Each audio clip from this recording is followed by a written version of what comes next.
Iklan yang ditayangkan melalui televisi merupakan salah satu contoh iklan elektronik. Nah, mengapa demikian? Alasannya yaitu sahabat sekolah bahwa televisi ini merupakan salah satu media elektronik.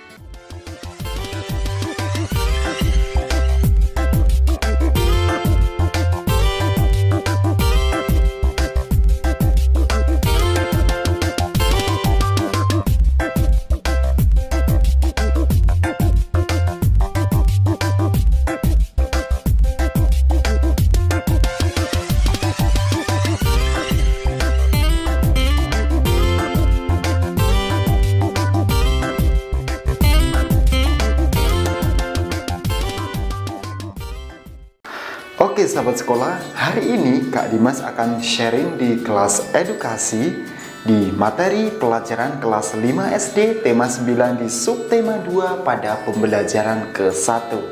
Oke, check it out.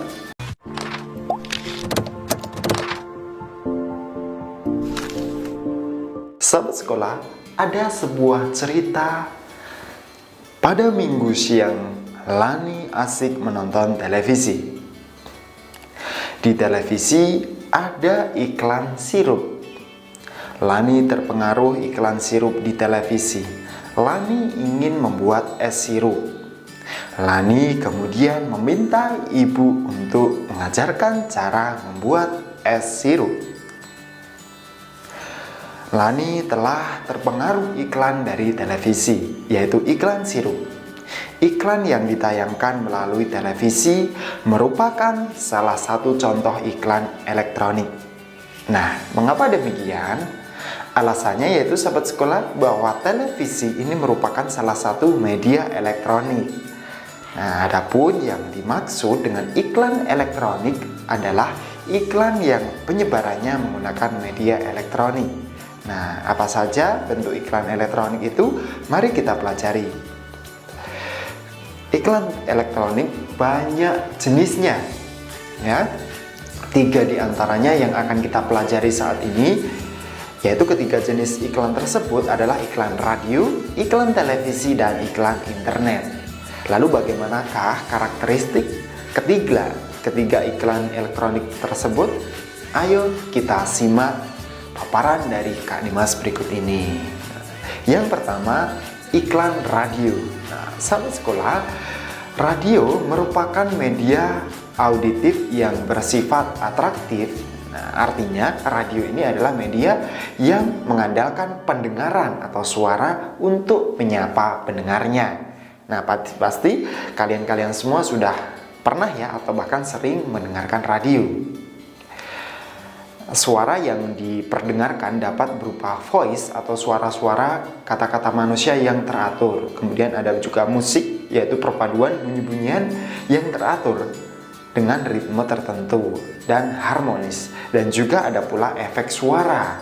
Nah, efek suara ini yaitu suara-suara yang tidak beraturan maupun efek suara alam. Misalkan suara air, suara angin, suara petir, begitu. Sahabat sekolah, kemudian yang kedua yaitu iklan televisi. Iklan televisi yaitu iklan yang disiarkan melalui televisi. Iklan televisi ini sangat menarik. Karena apa?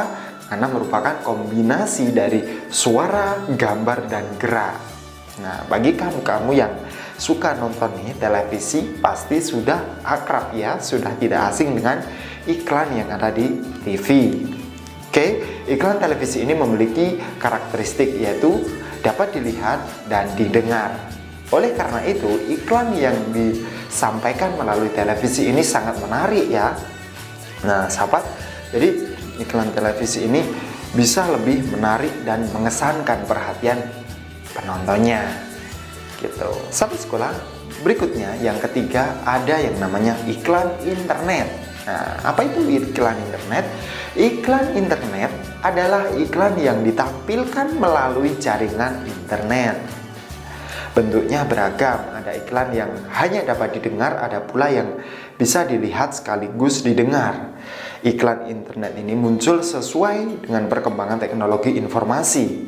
Iklan internet mampu meningkatkan kapasitas dan kecepatan perputaran informasi melalui internet, informasi dapat disampaikan secara dramatis dan interaktif. Nah, ini bagi kalian-kalian yang suka nonton YouTube, khususnya YouTube sekolah, YouTube Kak Dimas ini, pasti kalian menyaksikan ya iklan-iklan yang ada di video. Ini namanya iklan internet. Dan juga yang suka buka blog, buka Google, di sana pasti ada iklannya, ada tawaran-tawaran tertentu. Nah, ini yang dinamakan iklan iklan internet. Nah, sahabat sekolah, sekarang selanjutnya Kak Dimas akan menampilkan 3 contoh paparan iklan melalui media radio, televisi, ya, dan internet. Nah, contoh paparan dari ketiga iklan ini ya, radio, televisi, dan internet. Yang pertama adalah contoh iklan radio. Untuk menayangkan iklan melalui radio, perlu dibuat naskah terlebih dahulu ya. Naskah iklan radio ini sesuai konsep dari produk yang akan diiklankan. Nah, naskah iklan radio ini dibuat dengan mempertimbangkan skenario iklan, baik dialog, monolog, musik, maupun efek suara.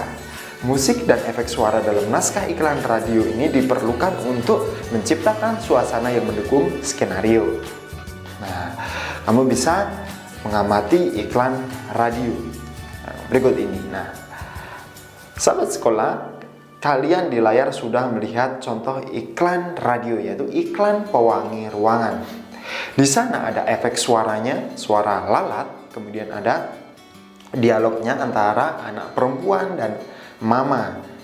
Nah, di tengah-tengah juga ada efek suaranya, suara semprotannya, kemudian ada musiknya, ada musik penutupnya juga. Nah, sahabat sekolah, apa isi iklan radio yang kamu lihat sekarang ini dari naskah yang ada di layar? Nah, berdasarkan naskah iklan radio dapat disimpulkan bahwa iklan radio yang akan dipaparkan berisi ajakan untuk menggunakan segar wangi atau pengharum ruangan yang bisa menghilangkan bau tidak sedap dan mengusir lalat dalam sekejap. Ini maksud dari iklan tersebut. Kemudian, sahabat sekolah, yang kedua ini adalah contoh iklan televisi. Pembuatan iklan televisi diawali dengan membuat rancangan. Nah, rancangan dalam bentuk skrip dan paparan cerita atau sketsa gambar yang disusun berurutan sesuai naskah. Setelah disetujui oleh pengiklan, barulah rancangan iklan itu dibuat di rumah produksi atau di studio. Seperti Kak Dimas ini di studio sekolah ya ini. Nah, berikut contoh paparan iklan melalui televisi. Nah, ini ya.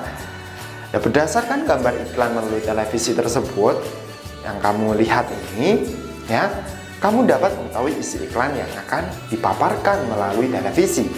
Isi iklan tersebut yaitu cara mudah membuat mulut segar hanya dengan permen karet Planet Segar.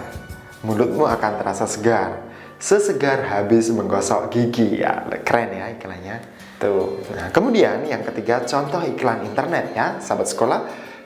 Nah, ini contoh ada salah satu iklan yang dipaparkan melalui internet. Nah, iklan tersebut yaitu merupakan iklan jenis banner ya, jenis banner.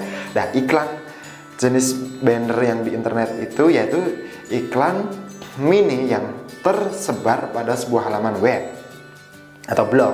Isi iklan internet tersebut yaitu menawarkan produk makanan. Produk makanan yang ditawarkan adalah mie instan, kesukaanmu pasti, dengan merek Yummy Mie. Mie instan ini dapat dinikmati saat sibuk atau santai, baik sendiri maupun bersama teman-teman. Yummy Mie merupakan makanan cepat saji atau instan yang enak jika dinikmati saat masih hangat. Suasana akan menjadi hangat dengan ditemani Yummy Mie. Inilah iklan internet. Nah, sahabat sekolah, berikutnya mari kita amati gambar hasil karya Udin, Siti, dan Edo berikut ini. Tentunya masih ada kaitannya dengan iklan ya. Nah, yang pertama ini yaitu air mineral dalam kemasan botol yang digambar oleh Udin. Nah, air mineral merupakan materi berbentuk cairan. Ini iklan dari Udin ya. Air mineral termasuk zat tunggal ada hubungannya dengan materi kita tentang zat tunggal yang berupa senyawa. Air mineral tidak memiliki rasa dan bau. Air sangat penting bagi kehidupan manusia.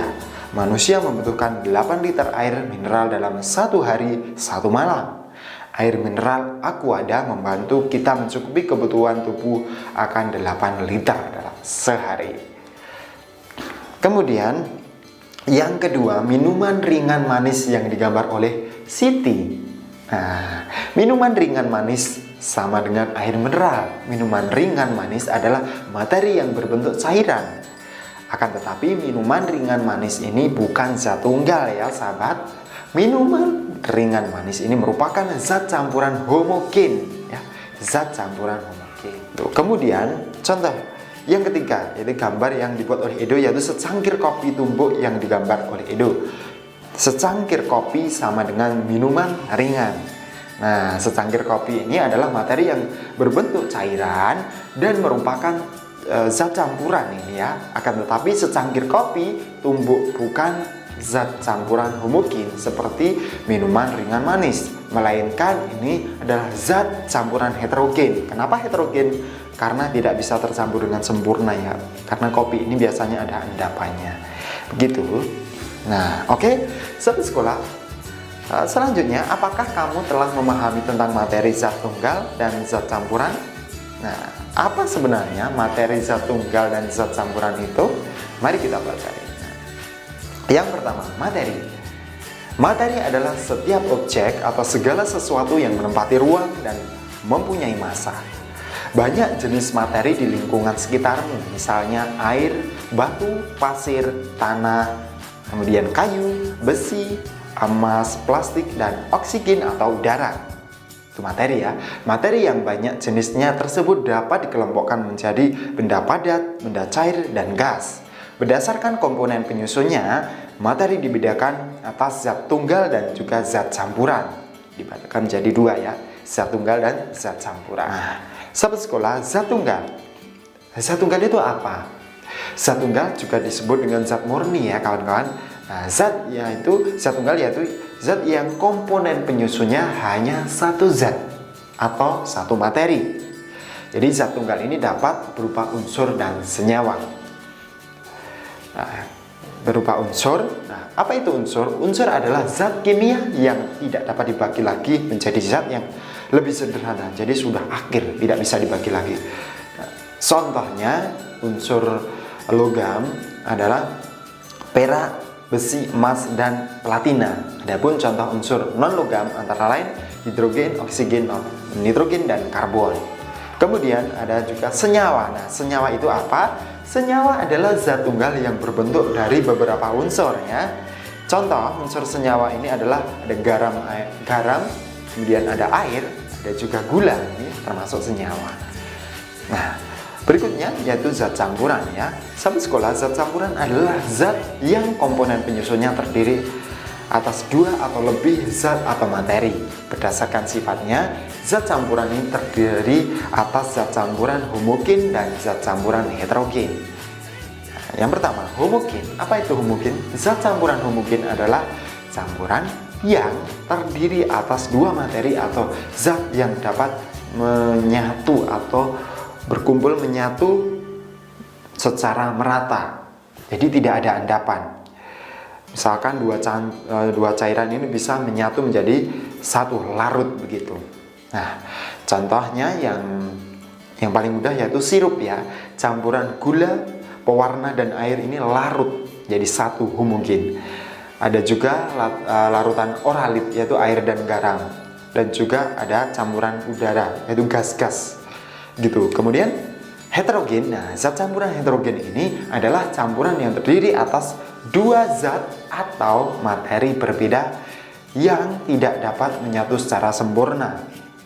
Nah, contohnya campuran heterogen ini adalah air kopi seperti tadi ya, air kopi tumbuk ini, jadi kopinya tidak bisa larut dalam air, makanya disebut dengan heterogen. Kemudian air dengan tanah juga heterogen, air dengan minyak juga heterogen gitu ya. Setelah akhirnya selesai sudah materi kita hari ini dan tiba saatnya Kak Dimas menyampaikan tugasmu. Nah, tugas ini bisa kamu kerjakan mandiri atau bisa dengan perintah dari gurumu. Nah, jawablah soal-soal ini dengan benar. Oke, selamat mengerjakan. Oke, sahabat sekolah, selesai sudah seluruh rangkaian video kita hari ini. Dan bersambung di video pembelajaran berikutnya, yaitu di video pembelajaran kedua, yaitu masih di channel sekolah. Tetap stay tune terus di channel sekolah, pantau terus, dan jangan lupa kalian harus subscribe dan juga like, pencet tombol lonceng agar kalian selalu mendapatkan pemberitahuan dari setiap video yang diupload oleh channel ini. Oke, cukup sekian dari Kak Dimas. Salam semangat luar biasa. Terima kasih.